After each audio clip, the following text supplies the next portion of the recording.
Sebelum cerita dimulai silahkan tulis di kolom komentar dari daerah mana teman-teman menonton. Dan jangan lupa like subscribe, agar channel ini semakin berkembang dan bisa menyajikan cerita yang menarik lagi. Gaun sutra berwarna gading itu terasa dingin di kulit Cantika. Dinginnya menjalar, merayap hingga ke tulang punggungnya, bersaing dengan hawa sejuk dari pendingin ruangan yang bekerja tanpa suara di rumah megah itu. Di luar, senja baru saja turun, melukis langit Bekasi dengan warna lembayung yang muram. Namun di dalam rumah ini, ratusan lampu kristal mungil sudah dinyalakan, memantulkan kilaunya pada lantai marmer yang mengilap seperti cermin. Semuanya harus sempurna. Kata itu terus berulang di kepala Cantika seperti kaset rusak. Sempurna. Malam ini adalah perayaan ulang tahun pernikahan kelima mereka. 5 tahun. Bagi sebagian orang, itu mungkin hanya angka.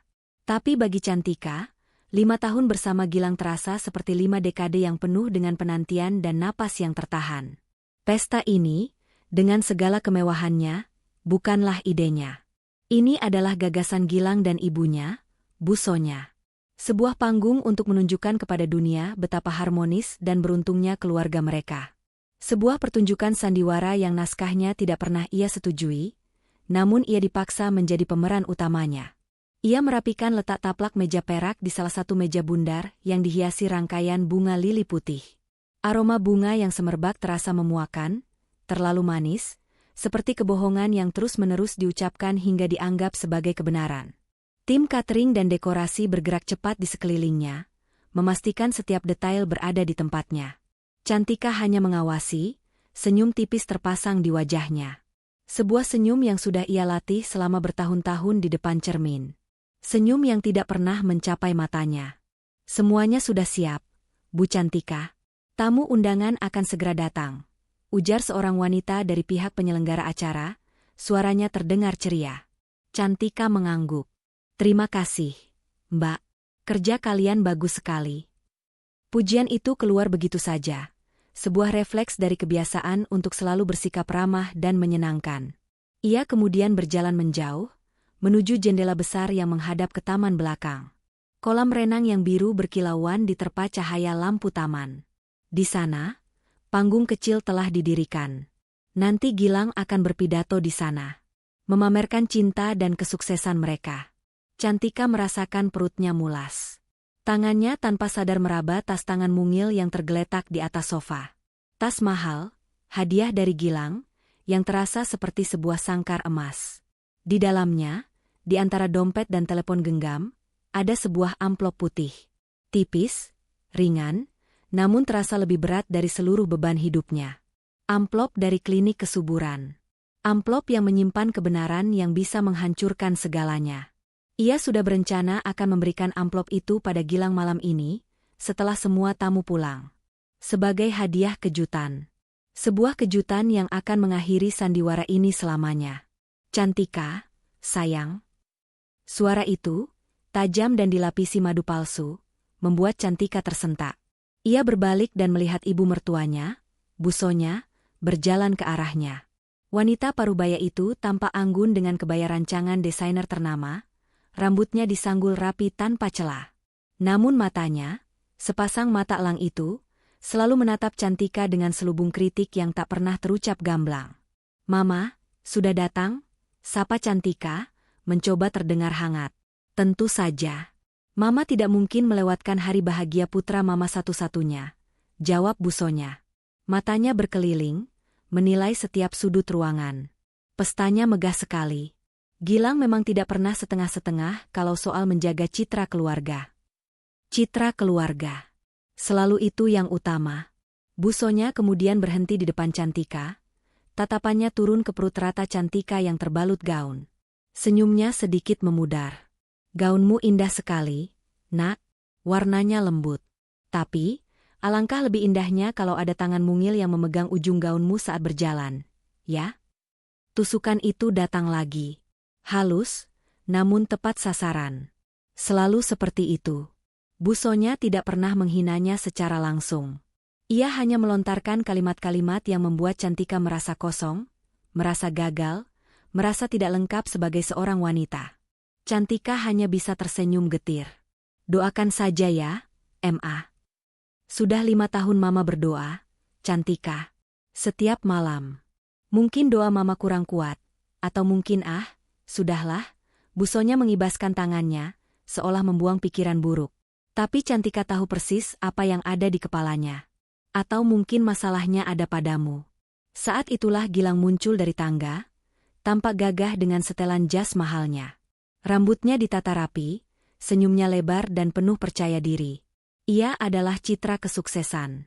Seorang pengusaha muda yang sedang naik daun, tampan, dan berasal dari keluarga terpandang. Paket lengkap yang membuat semua orang iri. "Mah, sudah datang?" sapanya, mencium pipi ibunya.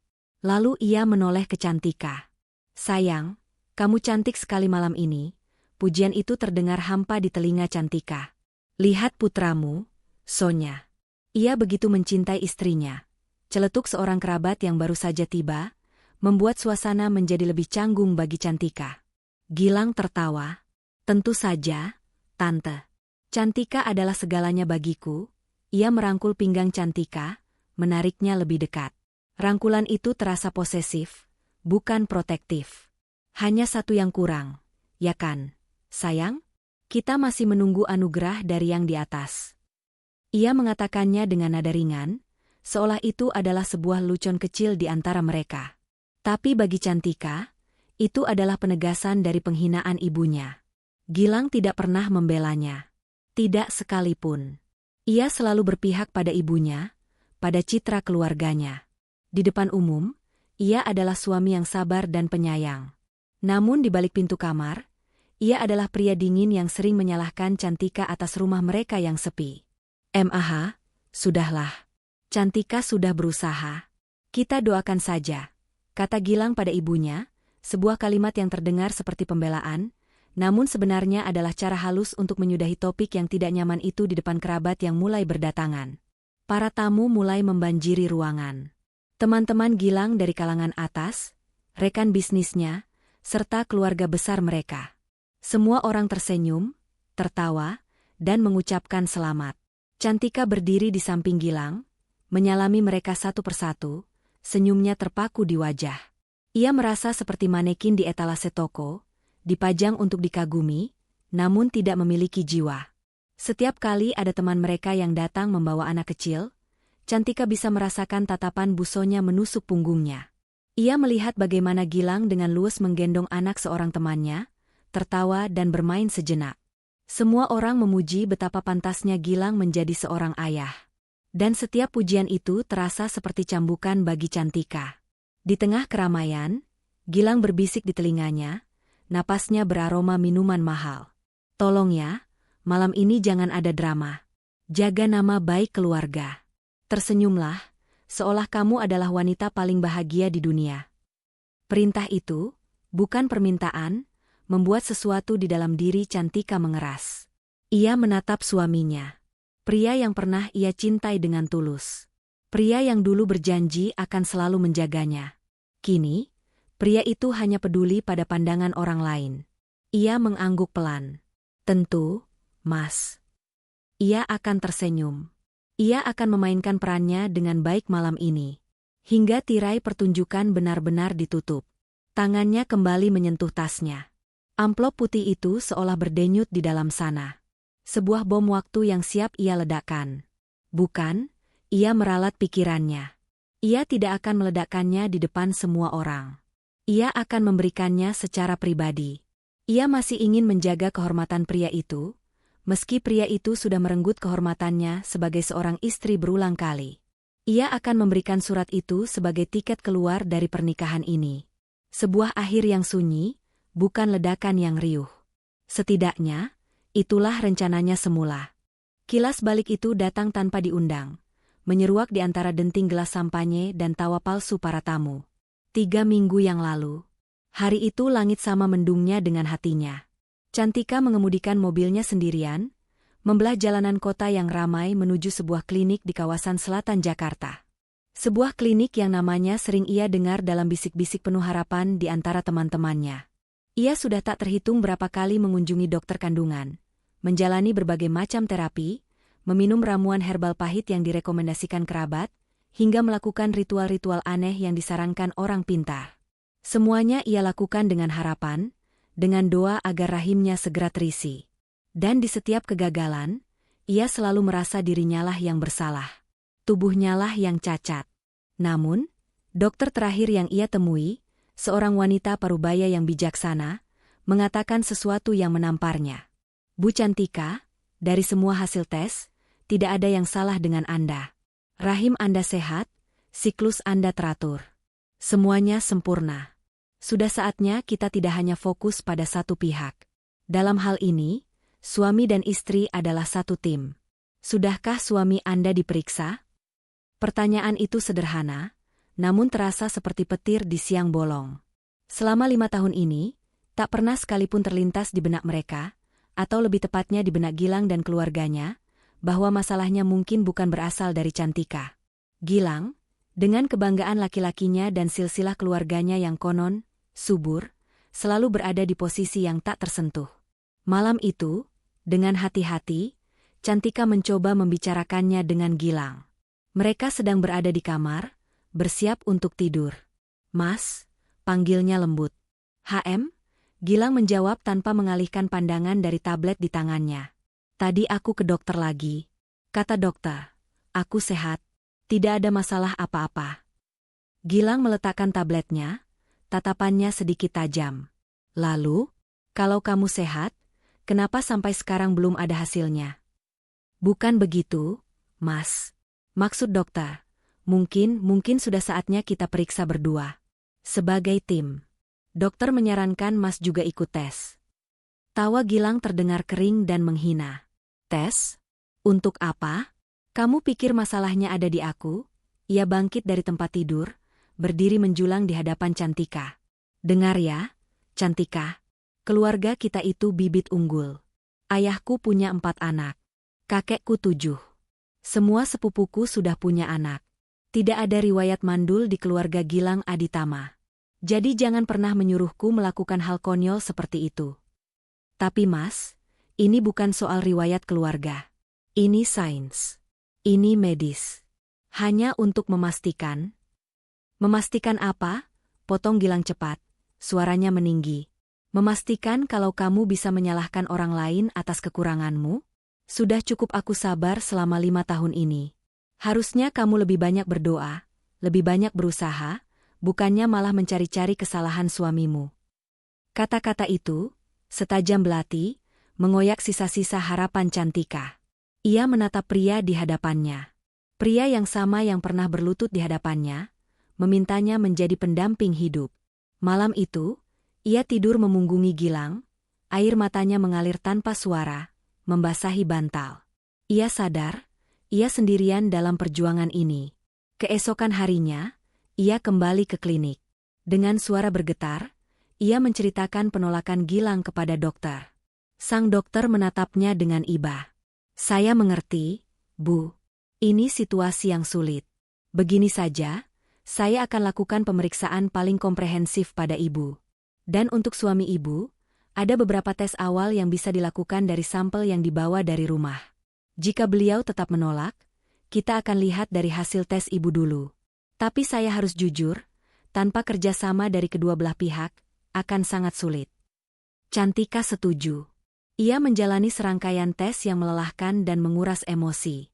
Dan seperti yang sudah-sudah, hasilnya menunjukkan ia dalam kondisi prima. Dokter itu kemudian menatapnya dengan serius.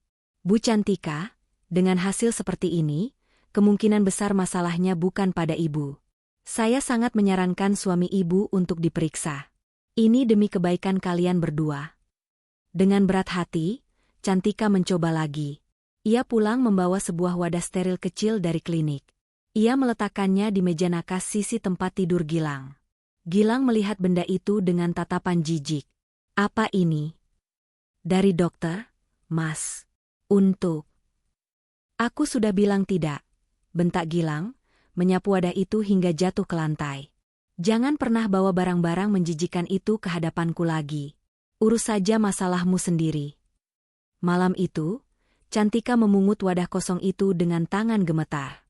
Bukan karena takut, tapi karena amarah yang mulai membara. Ia sudah muak. Muak disalahkan, muak direndahkan, muak dianggap sebagai biang keladi dari semua masalah. Ia tidak tahu dorongan dari mana, mungkin dari sisa harga dirinya yang terakhir, ia memutuskan untuk mengambil langkah nekat. Ia tahu Gilang tidak akan pernah mau bekerja sama. Jadi, ia harus mencari cara lain. Dengan bantuan seorang teman yang bekerja di laboratorium, ia berhasil mendapatkan apa yang ia butuhkan. Sebuah prosedur yang tidak etis, ia tahu. Tapi ia putus asa. Ia hanya ingin tahu kebenarannya. Ia hanya ingin berhenti menyalahkan dirinya sendiri. Seminggu kemudian, telepon dari klinik berdering. Sebuah suara ramah di seberang sana memintanya datang untuk mengambil hasil akhirnya. Jantung Cantika berdebar kencang sepanjang perjalanan. Ia membayangkan berbagai kemungkinan. Bagaimana jika ternyata memang ada masalah pada dirinya yang tidak terdeteksi sebelumnya? Bagaimana jika mereka berdua memang tidak ditakdirkan memiliki anak? Ia duduk di ruang tunggu yang dingin, memeluk tasnya dengan erat. Namanya dipanggil. Di dalam ruangan, dokter yang sama menyambutnya dengan senyum yang sulit diartikan. "Silakan duduk, Bu Cantika." Dokter itu menyodorkan sebuah amplop putih tertutup. "Ini hasilnya."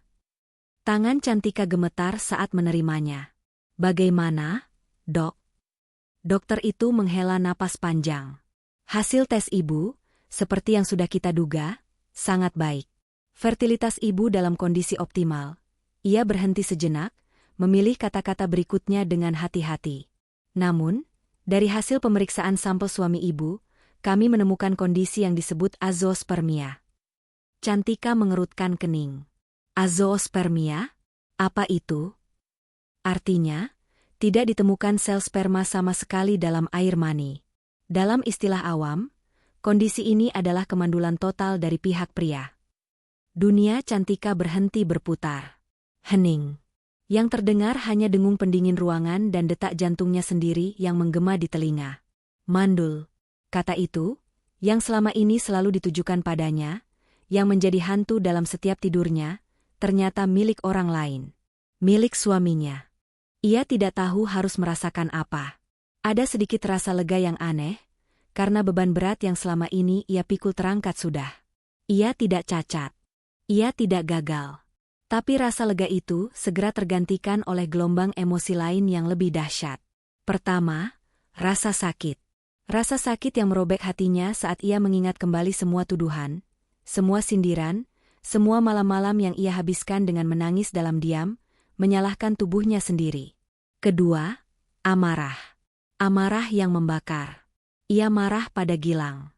Pada arogansinya, pada kekejamannya, pada keengganannya untuk sekadar melakukan sebuah tes sederhana. Ia telah membiarkan Cantika menderita selama 5 tahun, memikul beban yang seharusnya menjadi miliknya. Dan yang terakhir, kejernihan. Sebuah kejernihan yang dingin dan menakutkan. Ia melihat pernikahannya dengan sangat jelas untuk pertama kalinya. Sebuah fasad. Sebuah panggung sandiwara di mana ia adalah korban dan Gilang adalah pangeran tak bercelah. Cintanya sudah lama mati, terkikis oleh kekecewaan dan rasa sakit. Yang tersisa hanyalah kebiasaan dan ketakutan. Ia mengucapkan terima kasih pada dokter dengan suara lirih, lalu berjalan keluar dari klinik seperti orang linglung. Ia tidak langsung pulang. Ia mengemudikan mobilnya tanpa tujuan, hingga akhirnya berhenti di sebuah area parkir pusat perbelanjaan yang sepi. Di dalam mobil yang sunyi, di bawah cahaya lampu parkir yang temaram, ia membuka amplop itu lagi. Ia membaca kembali istilah-istilah medis yang asing itu, tapi satu kalimat di bagian kesimpulan tercetak tebal dan jelas. Ia menatap kertas itu lama sekali. Kertas tipis itu adalah bukti kebohongannya. Bukti penderitaannya. Sekaligus, tiket kebebasannya. Ia tidak langsung pulang dan mengkonfrontasi Gilang. Ia tahu itu tidak akan ada gunanya. Gilang akan menyangkalnya. Ia akan menuduh Cantika memalsukan hasil tes. Ia akan memutarbalikkan fakta dan membuatnya terlihat seperti wanita jahat yang berusaha menjatuhkan suaminya. Pria itu adalah seorang manipulator ulung, terutama jika menyangkut citra dirinya. Tidak. Konfrontasi pribadi tidak akan cukup. Untuk bisa lepas dari pria itu dan keluarganya, ia harus menghancurkan fondasi utama yang menopang hidup mereka. Citra. Kehormatan. Pandangan orang lain. Sebuah ide gila mulai terbentuk di benaknya. Sebuah ide yang lahir dari rasa sakit dan kemarahan yang telah terpendam begitu lama. Pesta ulang tahun pernikahan mereka akan menjadi panggungnya. Bukan panggung Gilang, tapi panggungnya. Ia pulang ke rumah hari itu dengan wajah tenang. Saat Gilang bertanya dari mana saja ia, Cantika hanya menjawab, dari bertemu teman. Gilang tidak peduli. Ia terlalu sibuk dengan dunianya sendiri. Sejak hari itu, Cantika menyimpan amplop itu di tempat paling aman. Ia mulai membantu Gilang dan ibu mertuanya merencanakan pesta. Ia tersenyum, ia setuju, ia memberikan ide. Ia memainkan perannya sebagai istri yang patuh dan bersemangat dengan sangat baik. Tak seorang pun yang tahu, di balik senyumnya, ia sedang merencanakan sebuah akhir. Sebuah penutup yang spektakuler untuk sebuah sandiwara yang menyakitkan. Pintu utama yang terbuat dari kayu jati solid itu terbuka, dan arus tamu mulai mengalir masuk, membawa serta aroma parfum mahal dan suara tawa yang renyah. Cantika berdiri di samping Gilang, menyambut mereka di ambang pintu. Tangannya terasa kaku saat menjabat tangan-tangan yang terulur, bibirnya terasa kebas karena terus-menerus membentuk senyuman. Setiap ucapan, "Selamat ya," atau "Kalian pasangan yang serasi sekali," terasa seperti goresan kecil di hatinya. Serasi. Mereka mungkin terlihat serasi dari luar, seperti dua buah patung porselen yang dipajang di etalase, indah namun dingin dan tak bernyawa. Gilang berada di elemennya. Ia adalah bintang pertunjukan malam ini. Ia menyapa setiap tamu dengan nama, melontarkan lelucon yang membuat para pria tertawa dan pujian yang membuat para wanita tersipu. Ia memperkenalkan Cantika dengan bangga, dan ini, Cantika, istriku tercinta. Sumber inspirasiku.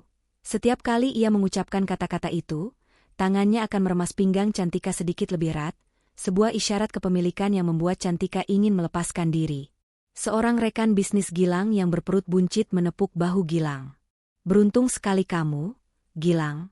Sudah sukses di usia muda, istrimu cantik pula. Kurang apa lagi coba? Gilang tertawa, tawa yang dilatih untuk terdengar rendah hati namun penuh kemenangan. Ah, bisa saja Pak Harun ini. Semua ini juga berkat doa dan dukungan Cantika. Ia menatap Cantika, dan di depan Pak Harun, tatapannya tampak begitu memuja. Tapi Cantika bisa melihat kilat dingin di baliknya. Sebuah peringatan. Mainkan peranmu dengan baik. Ibu Cantika kegiatannya apa sekarang? Tanya istri Pak Harun, seorang wanita dengan perhiasan yang gemerlapan. Sebelum Cantika sempat menjawab, Gilang sudah menyahut. Oh, Cantika fokus mengurus rumah tangga. Saya ingin istri saya menjadi ratu di rumah.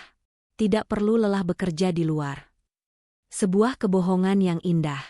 Faktanya, Gilanglah yang memintanya berhenti bekerja setahun setelah mereka menikah. Alasannya, agar Cantika bisa fokus pada program mereka, agar tidak stres dan bisa segera memberinya keturunan. Cantika, yang saat itu masih naif dan penuh cinta, menyetujuinya.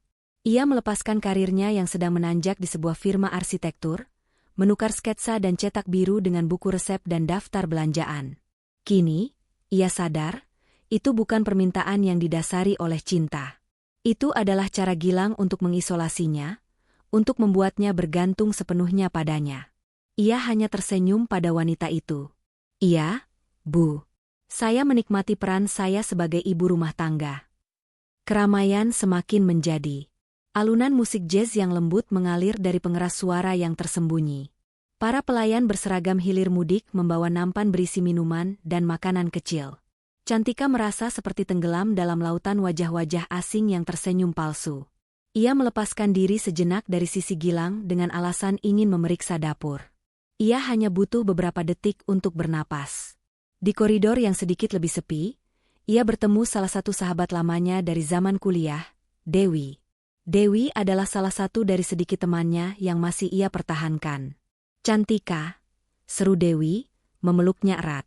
Pestanya luar biasa. Kamu kelihatan. Dewi berhenti, menatap wajah sahabatnya lekat-lekat. Cantik. Tapi, kamu baik-baik saja? Matamu terlihat lelah. Pertanyaan tulus itu, pertanyaan sederhana yang menembus topengnya, hampir membuat pertahanan Cantika runtuh. Ia merasakan matanya memanas. Ia ingin sekali menarik Dewi ke sudut yang sepi dan menumpahkan segalanya. Tentang tekanan, tentang penghinaan diam-diam, tentang amplop putih di dalam tasnya. Tapi ia tidak bisa. Tidak di sini, tidak malam ini. Ia memaksakan senyum yang paling meyakinkan. Tentu saja aku baik-baik saja. Why? Hanya sedikit lelah mempersiapkan semua ini. Kamu tahu kan, Mas Gilang itu perfeksionis. Dewi tampak tidak sepenuhnya percaya, tapi ia tidak memaksa. Kalau kamu butuh apa-apa, butuh teman bicara, telepon aku ya. Kapan saja. Pasti, jawab Cantika, hatinya sedikit menghangat. Saat ia kembali ke ruang utama, ia melihat Busonya sedang bercakap-cakap dengan beberapa kerabat perempuannya. Saat melihat Cantika, Busonya memberi isyarat agar ia bergabung. Dengan enggan, Cantika mendekat. Iya, rumahnya memang besar sekali, kata Busonya pada mereka, namun matanya menatap lurus ke arah Cantika. Tapi kadang saya berpikir, rumah sebesar ini kok sepi sekali, ya? Tidak ada suara tawa anak-anak yang berlarian. Coba kalau sudah ada cucu, pasti rumah ini jadi lebih hidup dan hangat. Seorang bibi dari pihak Gilang menimpali dengan nada prihatin. Sabar saja, San. Mungkin belum rezekinya. Kamu sudah coba bawa Cantika ke orang pintar di Banten itu? Katanya manjur sekali. Yang lain menyahut, atau coba ramuan akar-akaran dari Cina. Sepupuku dulu juga lama kosong, setelah minum itu langsung isi. Cantika berdiri di sana, diam, menjadi objek diskusi mereka. Seolah-olah ia adalah sebuah properti rusak yang sedang dicari cara untuk memperbaikinya. Ia merasa tubuhnya menyusut, menjadi tidak terlihat. Ia ingin berteriak, mengatakan pada mereka bahwa ia bukan barang rusak. Ia sehat. Ia utuh. Tapi suaranya tercekat di tenggorokan. Ia hanya bisa menunduk, menatap ujung sepatunya yang mahal. Gilang, yang melihat istrinya sedang disidang oleh para kerabatnya, mendekat. Ia tidak membela. Ia justru ikut menimpali dengan nada ringan. Doakan saja ya, Tante, Bibi. Kami sedang berusaha keras. Ia mengedipkan sebelah matanya, seolah itu adalah sebuah lelucon intim antar pria, yang membuat para kerabat itu tertawa. Usaha keras. Cantika ingin mendengus. Usaha keras yang ia lakukan sendirian, sementara suaminya hanya bisa menyalahkan dan menolak untuk diperiksa. Malam terus berlanjut. Cantika merasa seperti robot yang diprogram untuk tersenyum, mengangguk, dan mengucapkan kalimat-kalimat basa-basi. Ia melihat Gilang dari seberang ruangan. Suaminya sedang tertawa lepas bersama teman-temannya, gelas minuman di tangannya tak pernah kosong. Ia tampak begitu bahagia, begitu sempurna. Tak seorang pun di ruangan ini yang tahu sisi gelapnya. Tak seorang pun yang tahu betapa dingin dan kejamnya pria itu saat tak ada penonton. Ia teringat awal mula hubungan mereka. Gilang yang ia kenal dulu adalah pria yang hangat, penuh perhatian, dan romantis. Ia sering memberinya kejutan-kejutan kecil. Mereka bisa bicara semalaman suntuk tentang mimpi dan masa depan. Kapan pria itu berubah? Atau apakah ia memang seperti ini sejak awal, dan Cantika saja yang terlalu buta oleh cinta untuk melihatnya? Perubahan itu terjadi secara perlahan, setelah tahun pertama pernikahan mereka berlalu tanpa tanda-tanda kehamilan. Pujian berubah menjadi sindiran. Perhatian berubah menjadi tuntutan. Cinta berubah menjadi kekecewaan. Seorang pelayan menawarkan segelas sampanye. Cantika mengambilnya, meski ia jarang minum. Ia butuh sesuatu untuk menenangkan sarafnya yang tegang. Cairan dingin dan berbuih itu mengalir di tenggorokannya, memberikan sedikit kehangatan sesaat. Tiba-tiba, musik berhenti. Pembawa acara naik ke atas panggung kecil di taman belakang. Hadirin sekalian, para tamu undangan yang kami hormati. Sesaat lagi, kita akan sampai di puncak acara.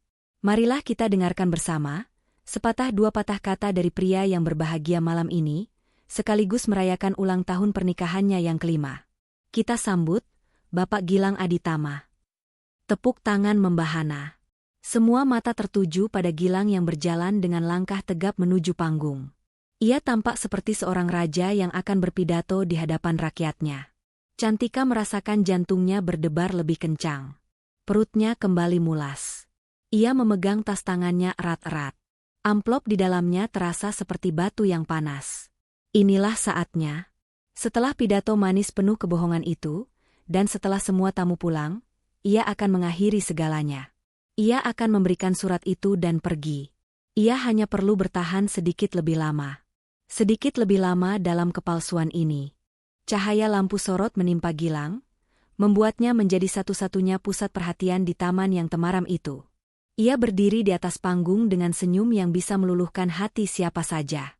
Ia memegang mikrofon dengan gestur yang penuh percaya diri, seperti seseorang yang sudah terbiasa menjadi pusat dunia. Di belakangnya, kolam renang memantulkan bayangan lampu-lampu taman, menciptakan latar yang dramatis. Cantika berdiri di antara kerumunan, tidak terlalu jauh dari panggung. Ia bisa melihat dengan jelas setiap ekspresi di wajah suaminya. Ia bisa melihat bagaimana pria itu menikmati tatapan kagum dari ratusan pasang mata yang tertuju padanya. Selamat malam, semuanya. Suara Gilang terdengar hangat dan berwibawa melalui pengeras suara. Pertama-tama, saya ingin mengucapkan terima kasih yang sebesar-besarnya kepada keluarga, sahabat, dan rekan-rekan semua yang sudah bersedia meluangkan waktu untuk hadir di malam yang spesial ini. Ia berhenti sejenak, membiarkan tepuk tangan singkat mereda. 5 tahun. Rasanya baru kemarin saya berdiri di depan penghulu, dengan gugup mengucapkan janji suci. 5 tahun bukanlah waktu yang singkat, tapi bersama wanita yang tepat, waktu terasa berlalu begitu cepat. Ia mengalihkan pandangannya, mencari Cantika di antara kerumunan. Tatapan mereka bertemu. Di depan semua orang, ia tersenyum lembut pada Cantika. Sebuah senyum palsu yang membuat perut Cantika serasa diaduk. Untuk istriku tercinta, Cantika, ia mengangkat gelasnya sedikit. Terima kasih. Terima kasih telah menjadi pendamping yang sabar, menjadi malaikat di rumahku, dan menjadi alasan di balik setiap senyumku. Kamu adalah bagian terbaik dalam hidupku. Beberapa tamu wanita terdengar berdecak kagum. Romantis sekali, bisik seseorang di dekat Cantika. Cantika hanya bisa menahan napas. Setiap kata pujian itu terasa seperti tamparan. Ia tahu, semua itu hanyalah bagian dari pertunjukan. Bagian dari citra suami sempurna yang selalu Gilang bangun. Gilang melanjutkan pidatonya, berbicara tentang pencapaian bisnisnya, tentang rencananya di masa depan, dan tak lupa, ia berterima kasih pada ibunya. Dan tentu saja, untuk wanita terhebat dalam hidup saya sebelum saya bertemu Cantika, katanya sambil tersenyum ke arah busonya. Mama. Terima kasih atas semua doa dan bimbingan Mama. Semua yang Gilang capai hari ini tidak akan mungkin tanpa restu dan dukungan Mama. Busonya tampak terharu, menyeka sudut matanya dengan sapu tangan. Cantika melihatnya, dan ia tahu, di balik air mata kebanggaan itu, ada kekecewaan yang selalu tersimpan. Kekecewaan karena menantunya belum juga memberinya cucu. Saat itulah Cantika melihatnya. Setelah memuji ibunya, tatapan Gilang kembali tertuju pada busonya. Ibunya mengangguk bangga, namun ada sekelumit awan di matanya.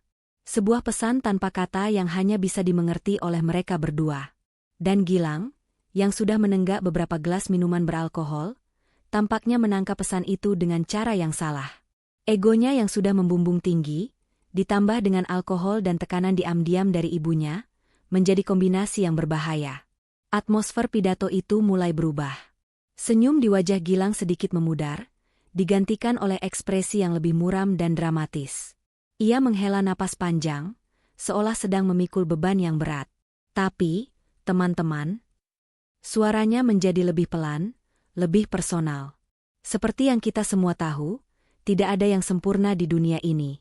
Setiap rumah tangga pasti punya ujiannya masing-masing. Kerumunan yang tadinya sedikit riuh kini menjadi senyap.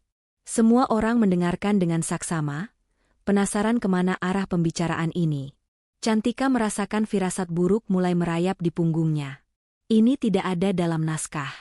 Saya merasa seperti pria paling beruntung di dunia. Lanjut Gilang, matanya menerawang. Saya punya segalanya. Rumah mewah, bisnis yang sukses, keluarga yang mencintai saya. Saya punya seorang istri yang cantik. Ada jeda sepersekian detik sebelum ia mengucapkan kata, cantik. Sebuah jeda yang disengaja. Sebuah jeda yang mengubah pujian itu menjadi sebuah penilaian objektif yang dingin. Cantika merasakan jantungnya berhenti berdetak. Gilang melanjutkan, suaranya kini terdengar penuh nada mengasihani diri sendiri. Tapi ada satu hal. Satu hal kecil yang ternyata menjadi ujian terbesar dalam pernikahan kami. Satu hal yang belum bisa ia berikan kepada saya. Sesuatu yang akan melengkapi kebahagiaan saya, kebahagiaan mama saya, kebahagiaan keluarga besar kami. Ia berhenti lagi. Kali ini, ia menatap lurus ke arah Cantika.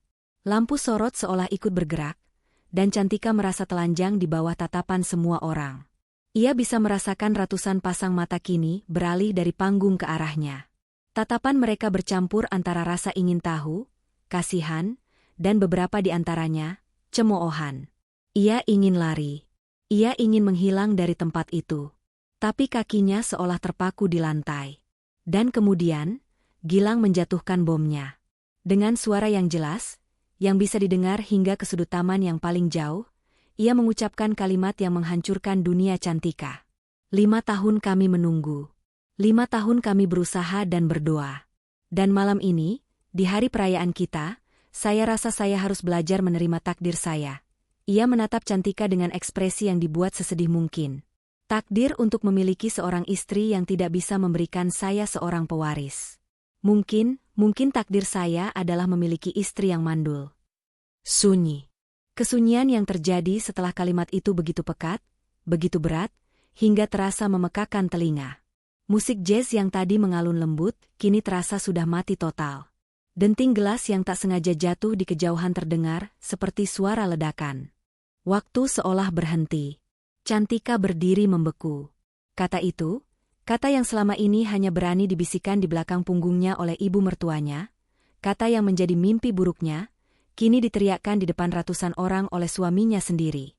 Mandul. Kata itu menggema di kepalanya, memantul-mantul, menghancurkan sisa-sisa harga dirinya hingga menjadi debu. Ia bisa melihat wajah-wajah di sekelilingnya. Kaget. Syok. Tidak percaya.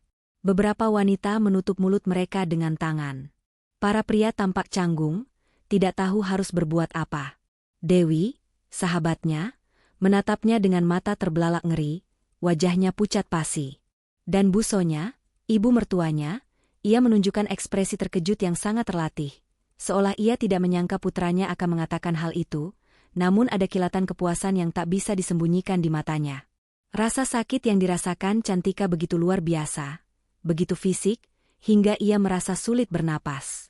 Dadanya sesak, seolah ada tangan raksasa yang meremukannya. Dunianya yang sudah retak kini hancur berkeping-keping. Penghinaan ini terlalu besar, terlalu publik, terlalu kejam. Namun kemudian, di tengah puing-puing hatinya yang hancur, sesuatu yang lain mulai bangkit. Sesuatu yang dingin, keras, dan tajam. Rencana awalnya untuk sebuah perpisahan yang tenang dan privat kini terasa begitu bodoh, begitu naif. Pria di atas panggung itu tidak pantas mendapatkan kebaikannya. Ia tidak pantas mendapatkan penghormatannya. Pria yang dengan tega mempermalukannya di depan seluruh dunia untuk menyelamatkan egonya sendiri, pantas mendapatkan hal yang setimpal. Air mata yang tadi sudah menggenang di pelupuk matanya, surut. Rasa perih di dadanya berubah menjadi bara api. Getaran di tangannya berhenti. Ia mengangkat dagunya perlahan, tatapannya yang tadi nanar kini berubah menjadi fokus dan tajam. Ia menatap lurus ke arah Gilang, yang masih berdiri di atas panggung, terengah-engah setelah pengakuan dramatisnya, seolah ia adalah korban dalam tragedi ini. Ia melihat suaminya bukan lagi dengan cinta atau sakit hati. Ia melihatnya dengan kejernihan yang mutlak. Ia melihat seorang pria yang lemah, pengecut, dan narsistik, yang bersembunyi di balik topeng kesuksesan dan pesona. Pertunjukan sandiwara ini memang harus berakhir malam ini. Tapi bukan dengan cara yang Gilang inginkan. Tirai akan ditutup, tapi Cantika yang akan menjadi sutradaranya. Dan penutupnya tidak akan sunyi. Penutupnya akan menjadi sebuah ledakan yang akan meruntuhkan panggung kepalsuan ini hingga ke fondasinya. Dunia di sekeliling Cantika seolah bergerak dalam gerak lambat. Suara dengung di telinganya memudar, digantikan oleh detak jantungnya sendiri yang berdegup dengan ritme yang anehnya terasa tenang dan kuat. Ia merasakan ratusan pasang mata tertuju padanya, tatapan mereka seperti jarum-jarum kecil yang menusuk kulitnya. Tapi rasa sakit itu tidak lagi terasa. Penghinaan yang baru saja dilontarkan Gilang telah membakar habis semua sisa kerapuhannya, menyisakan sesuatu yang keras dan dingin seperti baja. Ia mulai melangkah. Satu langkah. Lalu satu lagi. Ia berjalan membelah kerumunan yang secara refleks memberinya jalan, seperti air laut yang terbelah.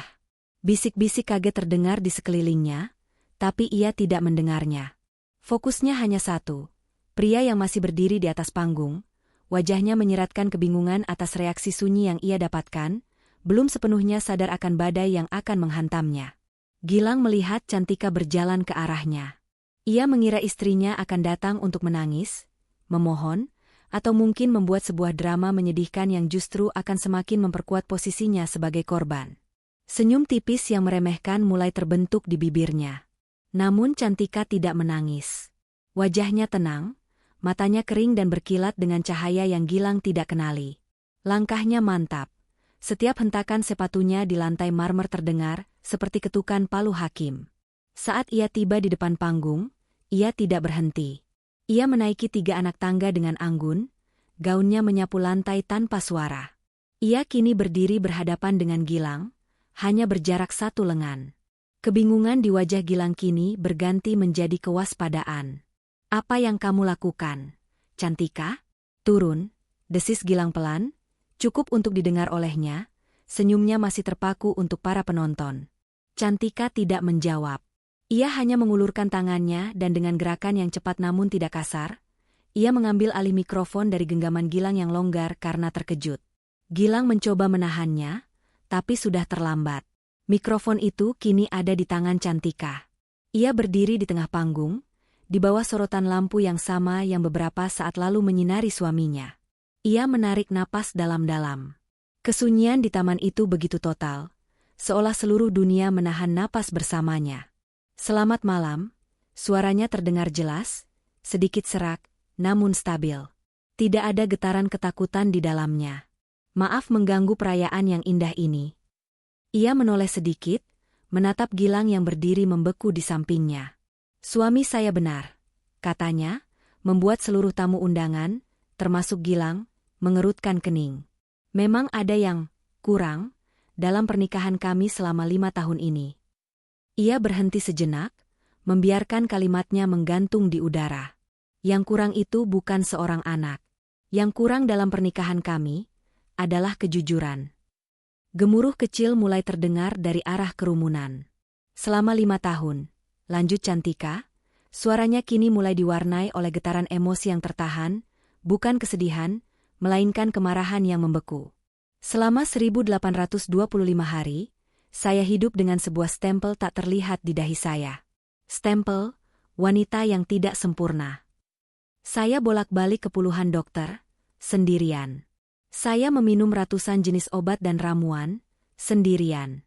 Saya menanggung tatapan kasihan dan sindiran sinis, sendirian. Saya menyalahkan tubuh saya setiap kali saya gagal, sendirian." Matanya kini menatap lurus ke arah ibu mertuanya, Bu Sonya, yang wajahnya mulai pucat pasi. "Saya selalu diminta untuk berdoa lebih keras, berusaha lebih giat. Dan saya melakukannya. Karena saya pikir, memang sayalah masalahnya." Ia kemudian mengalihkan pandangannya kembali ke penonton. "Suami saya, pria yang berdiri di sini, yang baru saja mengasihani takdirnya di hadapan Anda semua, adalah pria yang paling tahu betapa kerasnya saya berusaha. Tapi ia tidak pernah sekalipun menawarkan diri untuk berjuang bersama saya sebagai sebuah tim." Cantika lalu meraih tas tangan yang masih tersampir di bahunya. Dengan gerakan yang disengaja, ia membukanya dan mengeluarkan sebuah amplop putih. Amplop yang tadi ia rencanakan akan menjadi akhir yang sunyi, kini akan menjadi sebuah ledakan yang memekakan. "Tapi Tuhan itu adil. Sains itu objektif," katanya sambil mengangkat amplop itu agar semua orang bisa melihat. "Setelah lelah disalahkan, saya akhirnya mencari kebenaran saya sendiri. Ini adalah hasil pemeriksaan kesuburan komprehensif dari sebuah klinik terkemuka di Jakarta. Untuk kami berdua." Gilang tersentak. Wajahnya berubah dari waspada menjadi panik. "Cantika, hentikan omong kosong ini," serunya, mencoba merebut amplop itu. Tapi Cantika lebih cepat. Ia mundur selangkah, membuka lipatan kertas di dalamnya dengan satu tangan. Biarkan semua orang mendengar kebenarannya, Mas Gilang. Kau yang memulai panggung ini, biarkan aku yang menutup tirainya. Ia mengangkat kertas itu, matanya menyapu barisan kalimat medis, hingga ia menemukan apa yang ia cari. Di sini tertulis, katanya dengan suara yang lantang dan jelas, setiap suku katanya terdengar tajam. Nama, Cantika Lestari. Hasil pemeriksaan, tingkat kesuburan, optimal. Ia berhenti, membiarkan informasi itu meresap. Lalu, ia melanjutkan. Dan di bawahnya nama, Gilang Aditama. Ia menatap Gilang lekat-lekat, menikmati setiap detik dari kehancuran pria itu. Hasil pemeriksaan, ia sengaja memperlambat temponya. Diagnosis, azoospermia. Kata asing itu membuat banyak orang bingung. Cantika tahu itu. Mungkin banyak dari Anda yang tidak tahu apa artinya azoospermia. Katanya, kini berperan sebagai seorang pendidik yang sabar. Biar saya jelaskan. Artinya, tidak ditemukan satupun sel sperma di dalam air mani. 0. Kosong. Dalam bahasa yang mungkin lebih mudah dimengerti oleh suamiku dan ibu mertuaku, itu artinya kemandulan. Jika sebelumnya taman itu sunyi, kini kesunyian itu terasa seperti sebuah lubang hitam yang menyedot semua udara dan suara. Sebuah gasp kolektif terdengar, diikuti oleh gelombang bisik-bisik yang semakin lama semakin keras, seperti suara sarang lebah yang diganggu. Cantika melipat kembali kertas itu dengan tenang. Ia berjalan mendekati Gilang yang kini berdiri gemetar, wajahnya seputih kertas. Jadi, di hadapan semua orang yang kau undang untuk menyaksikan panggungmu ini, Gilang, bisik Cantika, namun mikrofon di tangannya membuat bisikan itu terdengar oleh semua orang. Katakan pada mereka, siapa yang mandul di antara kita? Wajah Gilang adalah sebuah kanvas dari emosi yang kacau balau. Ketidakpercayaan, amarah, rasa malu, dan kepanikan total berebut untuk mendominasi. Matanya liar, mencari-cari jalan keluar dari mimpi buruk yang ia ciptakan sendiri. Bohong, teriaknya, suaranya pecah dan melengking. Itu semua bohong. Surat itu palsu. Dia memalsukannya untuk menjatuhkanku. Ia menerjang ke depan, mencoba merebut kertas itu dari tangan Cantika, seolah dengan menghancurkan bukti fisik itu, ia bisa menghapus kebenaran yang sudah terlanjur diucapkan. Cantika, dengan ketenangan yang mengejutkan, tidak melawan.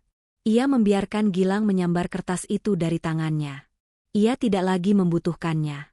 Kata-katanya sudah menjadi senjata yang menghunjam tepat di jantung reputasi Gilang. Di depan ratusan tamu, Gilang merobek-robek kertas itu menjadi serpihan-serpihan kecil dengan gerakan panik, seolah sedang melawan iblis. Dia wanita gila. Jangan percaya padanya. Tapi usahanya sia-sia. Reaksinya yang histeris, dibandingkan dengan ketenangan Cantika yang dingin, justru membuat semua orang semakin yakin. Tak ada seorang pun yang percaya pada penyangkalannya. Mereka melihat seorang pria yang terpojok, yang topengnya telah direnggut paksa, menampakkan wajah aslinya yang buruk rupa. Di barisan depan, Cantika melihat busonya terhuyung. Wanita anggun itu seolah kehilangan semua kekuatannya. Wajahnya pias seperti mayat. Ia ditopang oleh seorang kerabat sebelum akhirnya terkulai lemas di sebuah kursi. Kerajaannya, yang dibangun di atas citra dan kebanggaan silsilah keluarga, baru saja runtuh di depan matanya. Cantika mengambil mikrofon untuk terakhir kalinya. Ia tidak lagi menatap Gilang. Ia menatap lurus ke depan, ke arah masa depannya. Pertunjukan malam ini sudah selesai, katanya dengan suara yang datar dan tanpa emosi. Dan pernikahan ini juga. Ia kemudian melakukan sesuatu yang sudah ingin ia lakukan sejak lama. Dengan gerakan perlahan dan disengaja, ia menarik cincin kawin emas putih dari jari manisnya.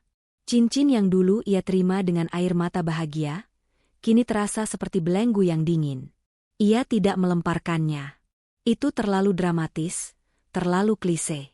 Ia berjalan ke tepi panggung dan meletakkan cincin itu dengan lembut di atas meja kecil yang dihiasi bunga.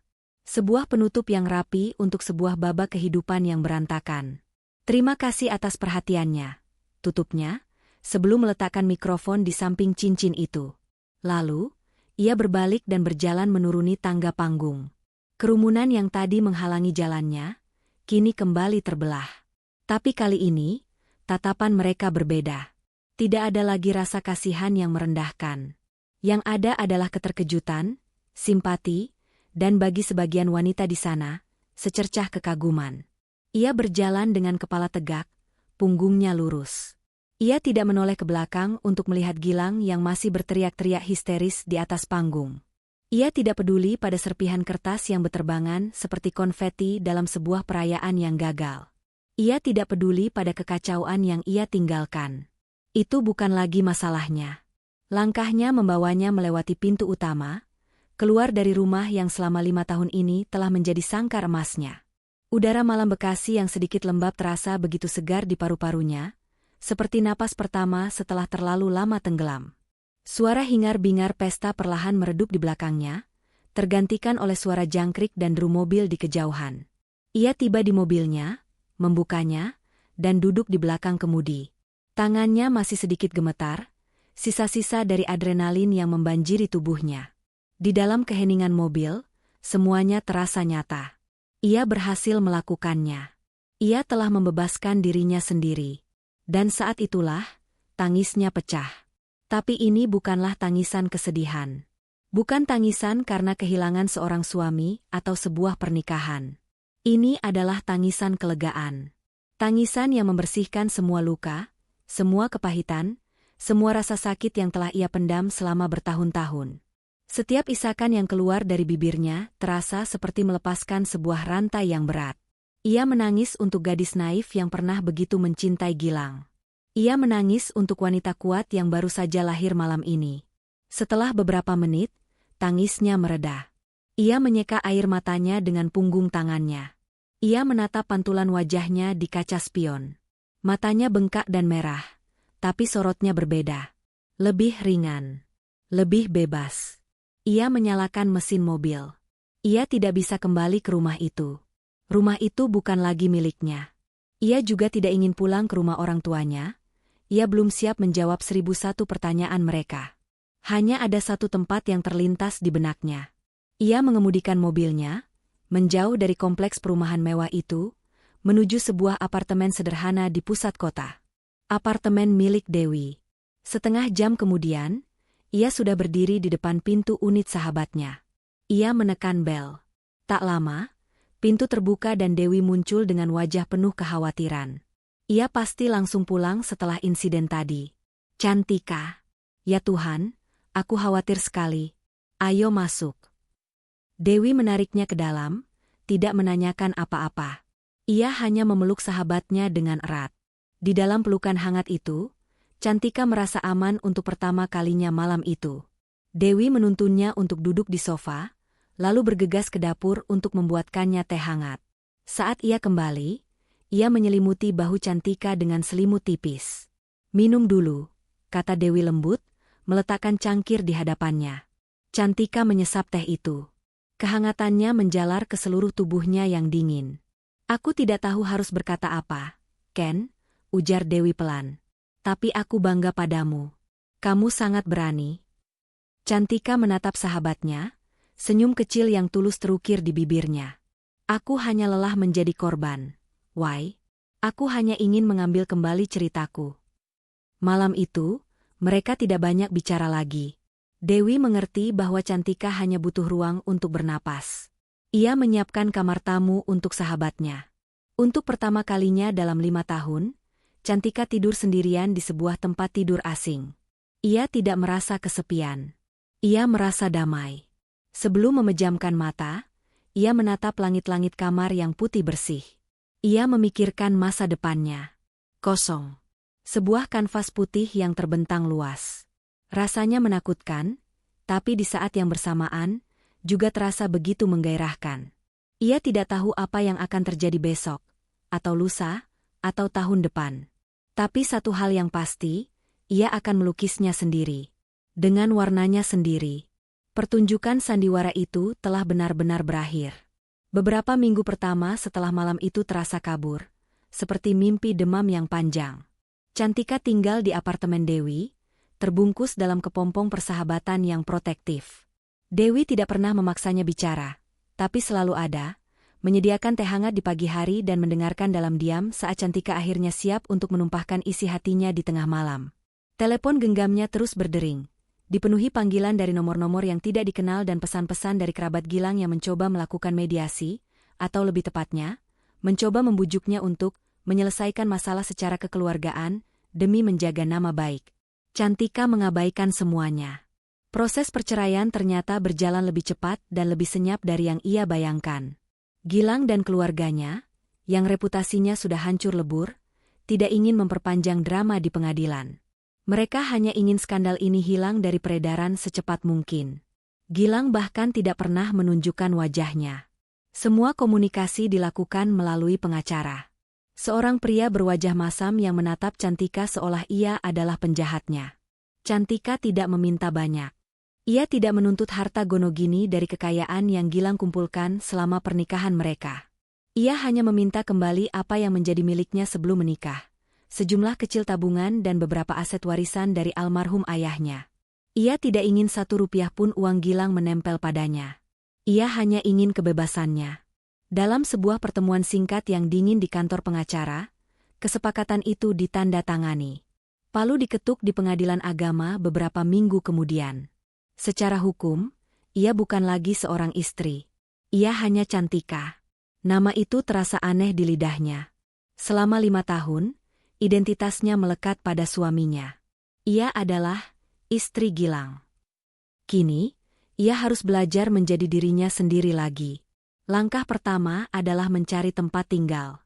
Ia tidak bisa selamanya menumpang pada Dewi. Dengan sisa tabungannya, ia menyewa sebuah paviliun kecil di daerah yang jauh dari lingkungan lamanya. Sebuah paviliun sederhana dengan 1 kamar tidur, dapur mungil, dan sebuah jendela besar yang menghadap ke taman kecil yang sedikit liar. Hari pertama ia pindah, setelah semua barang-barangnya yang tak seberapa itu diturunkan, ia berdiri sendirian di tengah ruangan yang kosong. Gema langkah kakinya terdengar nyaring. Untuk sesaat, rasa takut yang dingin menyergapnya. Ia sendirian. Benar-benar sendirian. Tapi kemudian, ia menarik napas panjang, menghirup aroma cat baru dan debu. Ini bukan kesendirian yang menyedihkan. Ini adalah kemandirian. Ruangan ini miliknya. Hidup ini miliknya. Perlahan, ia mulai membangun kembali dunianya dari puing-puing.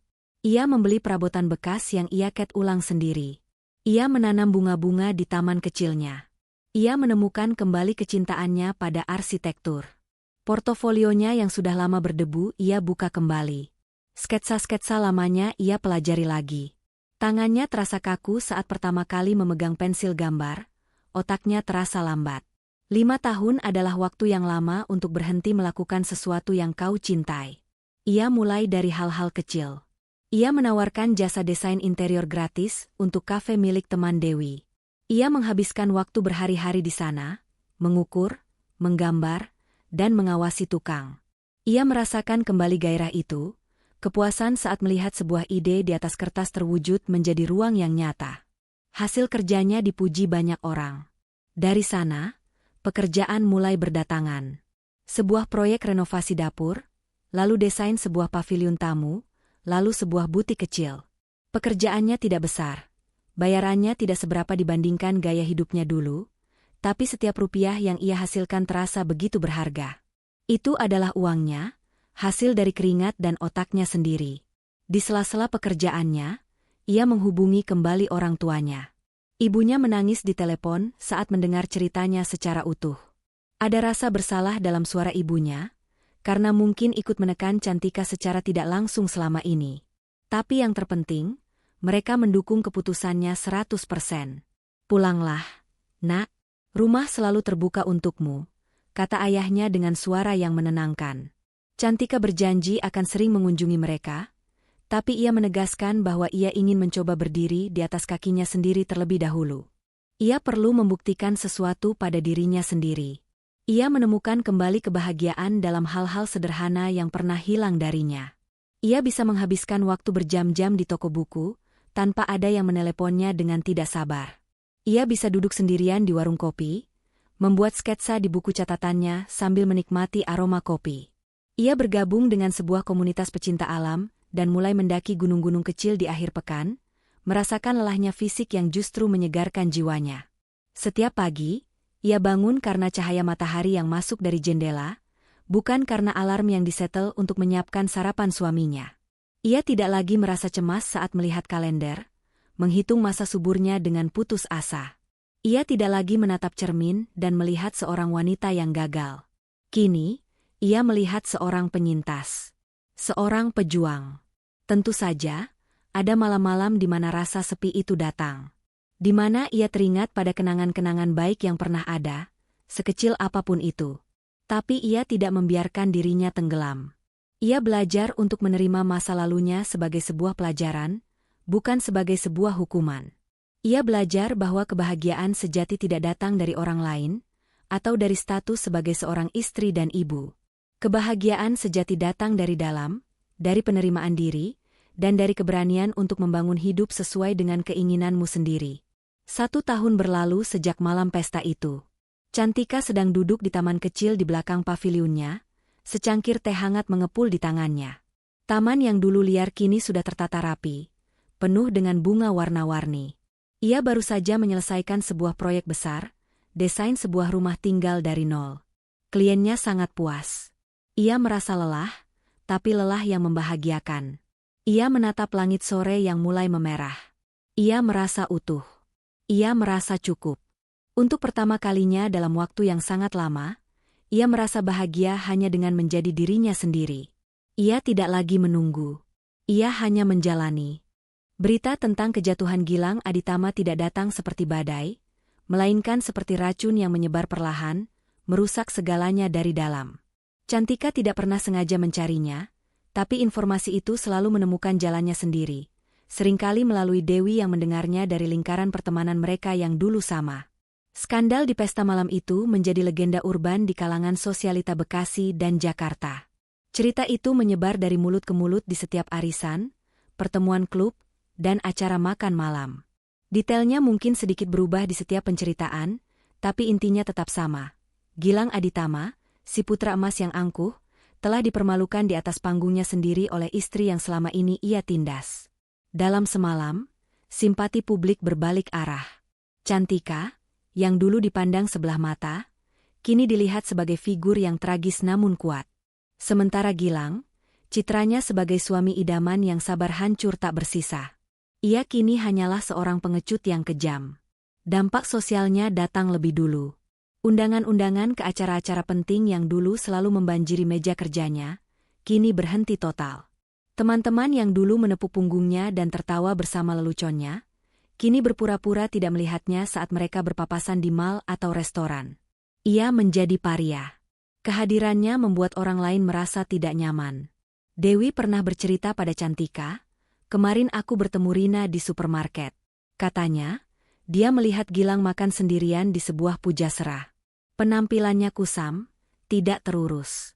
Orang-orang di sekitarnya berbisik dan menunjuk-nunjuk ke arahnya. Kasihan juga, tapi ya, itu akibat perbuatannya sendiri." Cantika hanya mendengarkan dalam diam. Tidak ada rasa puas atau senang di hatinya. Yang ada hanya perasaan hampa. Pria yang ia lihat dalam cerita Dewi adalah orang asing, bukan Gilang yang pernah ia kenal. Keruntuhan sosial itu tak lama kemudian merembet ke dunia bisnisnya. Reputasi adalah segalanya dalam usaha properti yang ia jalankan.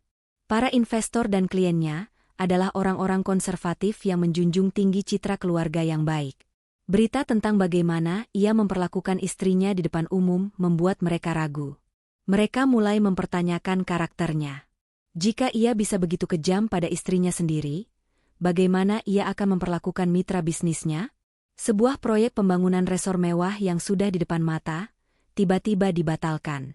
Investor utamanya, seorang pengusaha tua yang sangat religius, menarik dananya dengan alasan perbedaan visi dan nilai-nilai. Itu adalah pukulan telak pertama. Setelah itu, pukulan-pukulan lain menyusul. Bank menjadi lebih sulit memberikan pinjaman. Klien-klien potensial memilih bekerja dengan kompetitornya. Bisnisnya yang dulu melesat, kini menukik tajam. Di tengah keterpurukan itu, hubungannya dengan ibunya, busonya, juga memburuk. Rumah megah yang dulu menjadi simbol kebanggaan mereka, kini terasa seperti penjara yang dingin dan sunyi. Mereka berdua terkurung di dalamnya bersama rasa malu. Gilang menyalahkan ibunya karena terus-menerus menekannya soal anak, yang ia klaim menjadi pemicu ledakannya di pesta malam itu. Ini semua karena Mama. Kalau saja Mama tidak terus menyindir soal cucu, aku tidak akan tertekan dan melakukan hal bodoh itu. Teriaknya pada suatu pertengkaran yang didengar oleh asisten rumah tangga mereka. Bu Sonya, yang egonya juga terluka parah, balas membentak. Jangan salahkan Mama. Kamu yang bodoh. Kamu yang tidak bisa mengendalikan mulutmu. Kamu yang mempermalukan nama keluarga Aditama di depan semua orang. Cinta dan kebanggaan yang dulu mengikat mereka kini berubah menjadi racun saling menyalahkan. Bu Sonya tidak bisa lagi pergi ke arisan dengan kepala tegak. Teman-temannya yang dulu memujinya karena memiliki putra yang sempurna, kini menatapnya dengan kasihan. Ia mengurung diri di rumah, menua dalam kepahitan. Beberapa bulan kemudian, Cantika tanpa sengaja melewati kompleks perumahan lamanya saat akan bertemu klien. Dari dalam mobil, ia melihat sesuatu yang membuatnya memperlambat laju kendaraan. Di depan gerbang rumahnya yang dulu, rumah tempat ia pernah menanam harapan dan menuai air mata, kini terpampang sebuah spanduk besar berwarna kuning. Rumah ini dijual. Pemandangan itu tidak menimbulkan perasaan apa-apa selain penutupan. Babak itu dalam hidupnya sudah benar-benar selesai. Rumah itu, dengan segala kenangan pahit di dalamnya, akan segera memiliki penghuni baru. Berita terakhir yang ia dengar adalah bahwa Gilang akhirnya berhasil menjual rumah itu dengan harga di bawah pasaran untuk menutupi hutang-hutangnya yang menumpuk. Ia dan ibunya pindah ke sebuah rumah yang jauh lebih kecil, di pinggiran kota. Perusahaan propertinya bangkrut. Ia mencoba memulai usaha baru, tapi namanya sudah terlalu tercemar. Ia mencoba menyebarkan rumor bahwa Cantika berselingkuh atau memalsukan surat dokter, tapi tak ada yang percaya. Kesaksian dari ratusan tamu di pesta malam itu terlalu kuat. Gilang Aditama, sang pangeran, telah jatuh dari menara gadingnya. Ia kehilangan segalanya, bisnis, status sosial, teman-teman, dan yang paling penting, kehormatannya. Ia hidup dalam bayang-bayang kesalahannya sendiri, dihantui oleh penyesalan dan kemarahan. Karma telah datang menagih hutangnya, bukan dengan cara yang dramatis dan cepat, tapi dengan cara yang lambat, menyakitkan, dan tak terhindarkan. Ia kini hanyalah seorang pria biasa yang miskin dan dilupakan, yang satu-satunya warisan yang ia miliki adalah cerita tentang kejatuhannya yang memalukan. Musim-musim berganti. Taman kecil di paviliun, Cantika telah mekar dan layu beberapa kali. Hidupnya telah menemukan ritmenya sendiri, sebuah melodi yang tenang dan damai, jauh dari hiruk-pikuk opera sabun yang pernah ia jalani. Ia sibuk dengan pekerjaannya, yang kini tidak hanya menjadi sumber penghasilan, tapi juga sumber kebanggaan. Nama Cantika Lestari mulai dikenal di kalangan arsitek muda sebagai seseorang dengan sentuhan personal yang kuat dan ide-ide yang segar. Ia tidak lagi perlu mencari pekerjaan, pekerjaanlah yang kini mencarinya. Pertemuan itu terjadi pada suatu sore yang mendung, di sebuah kedai kopi yang tidak terlalu ramai di Jakarta Selatan. Ia sedang bertemu dengan seorang calon klien baru. Namanya Danu. Dari percakapan di telepon, Cantika tahu bahwa pria itu ingin membangun sebuah rumah tinggal kecil yang ramah lingkungan di dekat kebun kopi miliknya di daerah Bogor. Sebuah proyek yang langsung menarik minat Cantika. Saat seorang pria berpenampilan sederhana menghampiri mejanya, Cantika mengira ia adalah manajer kedai kopi. Pria itu mengenakan kemeja flanel yang lengannya digulung hingga siku dan celana jeans pudar.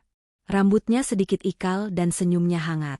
Tidak ada jam tangan mewah, tidak ada sepatu kulit mengilap, tidak ada arogansi yang biasanya terpancar dari klien-klien Cantika sebelumnya.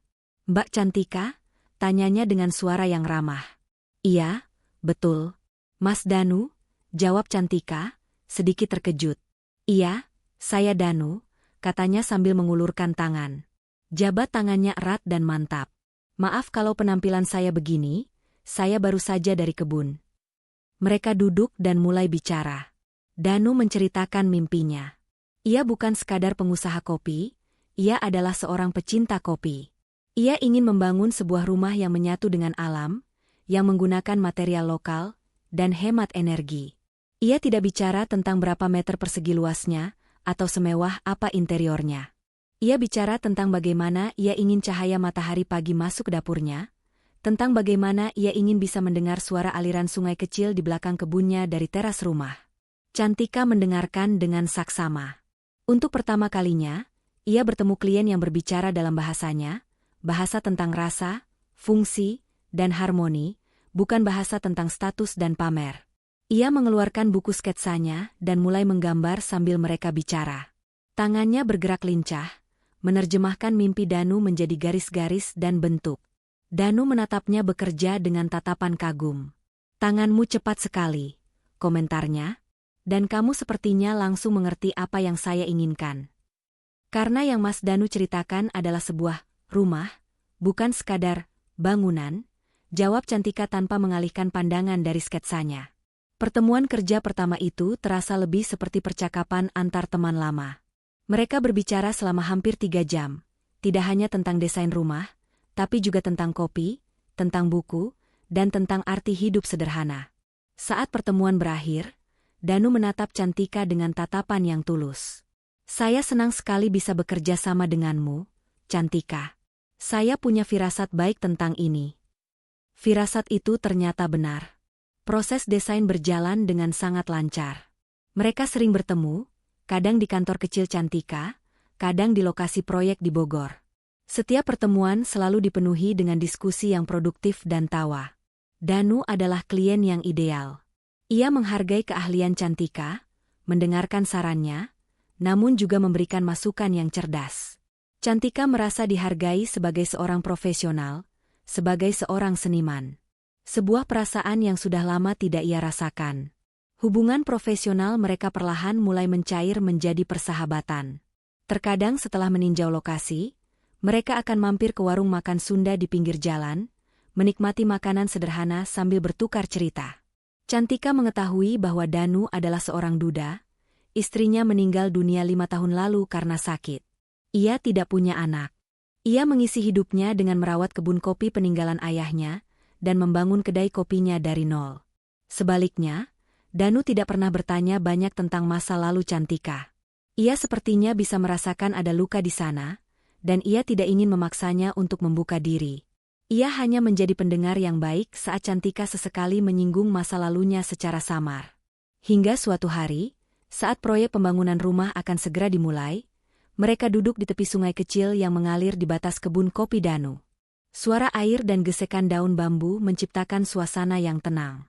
"Rumah itu akan jadi tempat yang damai sekali, Danu," kata Cantika pelan. "Semoga saja," jawab Danu. "Aku sudah lama mendambakan kedamaian." Ia menoleh pada Cantika. "Kamu juga, kan?" Pertanyaan itu, yang diucapkan dengan begitu lembut, membuka sesuatu di dalam diri Cantika. Ia merasa sudah saatnya ia jujur. Pada Danu, dan pada dirinya sendiri.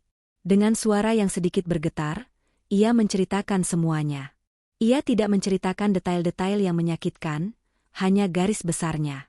Tentang pernikahan 5 tahun yang kosong, tentang tekanan yang ia hadapi, dan tentang bagaimana semuanya berakhir dalam sebuah malam yang dramatis.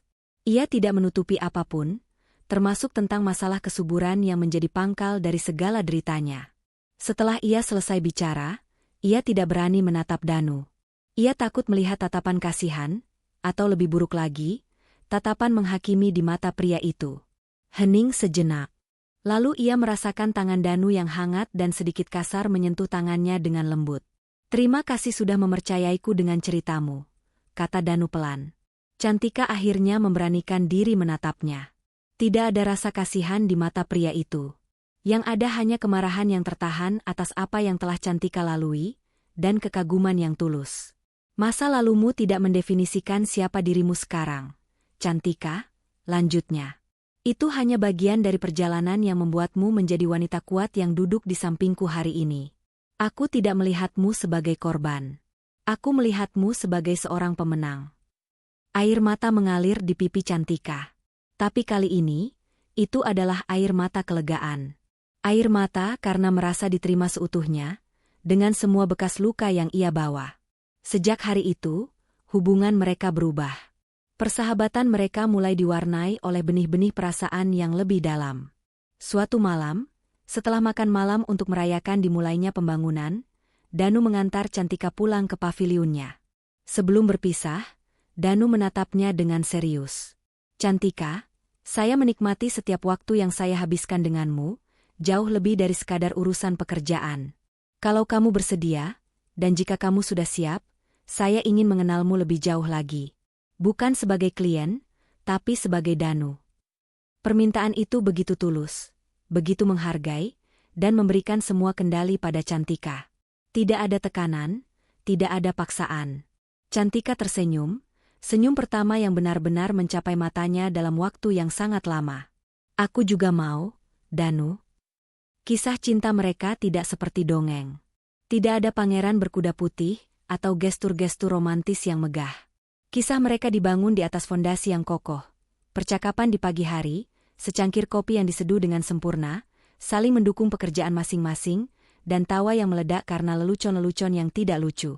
Danu mencintai Cantika karena otaknya, karena semangatnya, karena kekuatannya.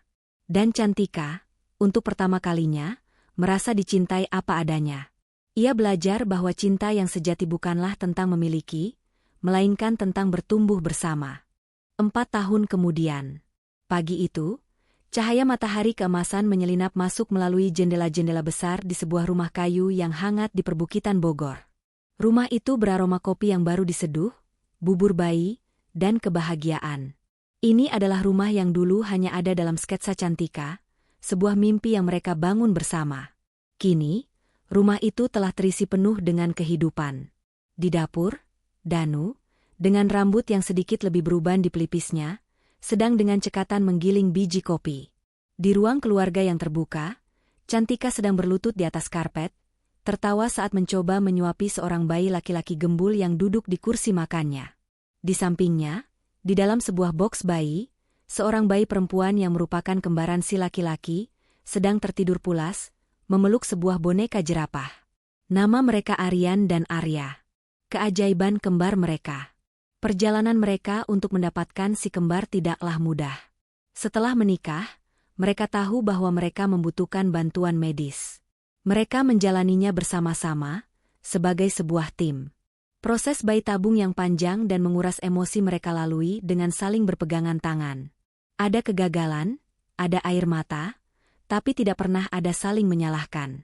Danu selalu ada di sana, memijat kaki Cantika yang bengkak, menyuntikkan obat hormon untuknya, dan meyakinkannya bahwa ia mencintai Cantika, dengan atau tanpa anak. Dan akhirnya, doa dan usaha mereka terjawab dengan cara yang paling luar biasa. Aryan, ayo dong, buka mulutnya, sayang. Aam. Bujuk Cantika. Aryan justru menyemburkan bubur di mulutnya, membuat wajah dan baju ibunya belepotan. Cantika tidak marah. Ia justru tertawa terbahak-bahak. Danu datang dari dapur, membawa secangkir kopi untuknya dan sebuah lap bersih. Sepertinya jagoan papa lebih suka masakan papa ya, goda Danu sambil membersihkan pipi Cantika. Ia mengecup kening istrinya, lalu mengecup puncak kepala Aryan. Cantika menatap pemandangan di hadapannya. Suaminya yang penuh kasih, kedua anaknya yang sehat dan menggemaskan, rumah yang mereka bangun dengan cinta. Hatinya terasa begitu penuh, begitu meluap dengan rasa syukur. Semua penderitaan di masa lalunya terasa begitu jauh, seperti cerita dari kehidupan orang lain. Ia telah menemukan pelabuhannya. Sore itu, di hari Minggu yang cerah, mereka memutuskan untuk pergi jalan-jalan ke sebuah taman kota di Bekasi, sekaligus mengunjungi orang tua Cantika yang tinggal tidak jauh dari sana. Udara terasa sejuk, dan taman itu ramai oleh keluarga-keluarga yang sedang menikmati akhir pekan. Danu mendorong kereta bayi ganda mereka, sementara Cantika berjalan di sampingnya sambil menggenggam tangannya. Mereka tertawa melihat tingkah pola orang-orang, membeli es krim, dan sesekali berhenti untuk memastikan si kembar nyaman. Ini adalah sebuah kebahagiaan yang normal, yang sederhana, yang pernah Cantika pikir tidak akan pernah ia miliki. Saat mereka sedang duduk di sebuah bangku di dekat danau buatan, mata Cantika tanpa sengaja menangkap sesosok figur yang dikenalnya di kejauhan. Sosok itu mengenakan seragam petugas kebersihan berwarna oranye yang sudah kusam, sedang menyapu dedaunan kering di pinggir jalan setapak. Tubuhnya lebih kurus, rambutnya menipis, dan posturnya sedikit membungkuk, seolah memikul beban yang tak terlihat. Jantung Cantika berdebar sesaat. Ia mengenali pria itu. Gilang. Pria yang dulu selalu tampil necis dengan setelan mahal, kini terlihat kusam dan lelah. Pria yang dulu mengendarai mobil sport mewah, kini memegang sebuah sapu lidi.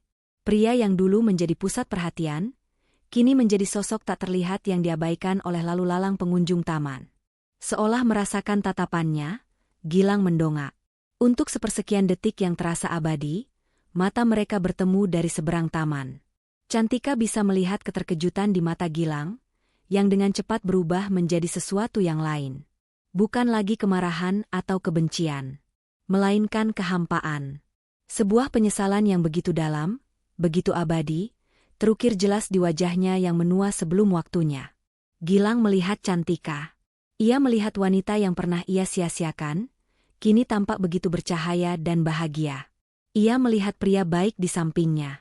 Dan yang paling menyakitkan, ia melihat kereta bayi dengan 2 malaikat kecil di dalamnya. Ia melihat semua yang pernah ia inginkan, semua yang pernah ia tuntut dengan begitu kejam, kini dimiliki oleh wanita yang telah ia hancurkan, namun berhasil membangun kembali dunianya dengan lebih indah tanpanya. Rasa malu yang luar biasa menjalari dirinya. Gilang adalah orang pertama yang memutus kontak mata. Dengan gerakan cepat dan canggung, ia membalikkan badan, mendorong gerobak sampahnya, dan berjalan tergesa-gesa ke arah lain, menghilang di balik kerumunan, seolah melarikan diri dari hantu masa lalunya sendiri. "Ada apa, sayang?" tanya Danu, menyadari perubahan di wajah istrinya. Cantika menarik napas panjang, lalu mengembuskannya perlahan. Ia menoleh pada suaminya, dan senyum tulus terukir di bibirnya. Ia menggeleng.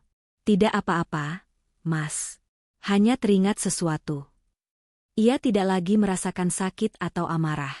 Yang ia rasakan hanyalah sebuah titik. Sebuah penutup final untuk sebuah cerita lama. Ia mencondongkan tubuhnya, mengecup pipi Aryan dan Arya bergantian. Ia lalu menyandarkan kepalanya di bahu Danu, merasakan kehangatan dan keamanan yang nyata. Mereka melanjutkan jalan-jalan mereka, meninggalkan bayangan masa lalu di belakang. Kebahagiaan Cantika adalah kemenangan termanis. Bukan karena ia melihat mantan suaminya menderita, melainkan karena penderitaan pria itu sudah tidak lagi berarti apa-apa baginya.